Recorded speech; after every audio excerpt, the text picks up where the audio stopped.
Anniversary of a monumental Senate debate 167 years ago. And in this We the People segment, Taylor Fleming shares how this event helped elevate one of Illinois' most famous speakers. 1858 was a significant year.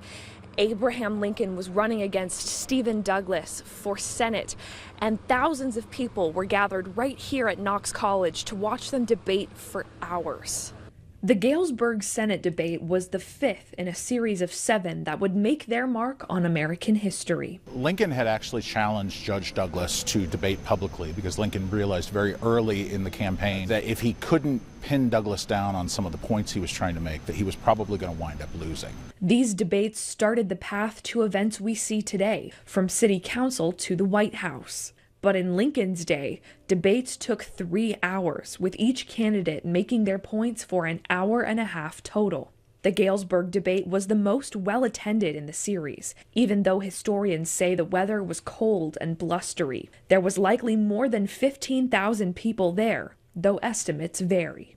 Public oratory was popular, so many of the people were undoubtedly interested in the political issue of the day. But a lot of people came just because it was a big deal event. The issue that dominated the debates was slavery and whether the institution should be allowed when new states joined the Union. At the time, Lincoln was not arguing to end slavery in the southern states, but as a Republican, he thought new states should be free states. His opponent thought local populations should decide. The Republican Party had been recently established, running their first presidential candidate in 1856. Galesburg was a Republican and anti-slavery stronghold, heavily involved with the Underground Railroad. Many of those attending the debate were Lincoln's supporters. Perhaps this was why he felt able to be more bold with his arguments. This was the first time, other than a quick aside at the first debate in Ottawa, where he really decided to talk about slavery being immoral. And at one point, he turns to Stephen Douglas, his opponent in the debate, and said, "You're blowing out the moral lights around us if you contend that one person can be a slaveholder and another person can be enslaved." Lincoln continued to use this moral argument at subsequent debates in the series.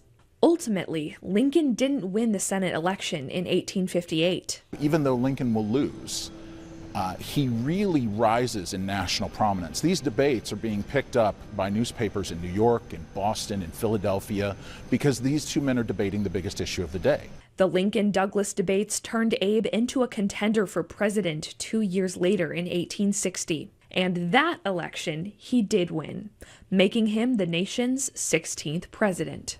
In Galesburg, Taylor Fleming, 25 News.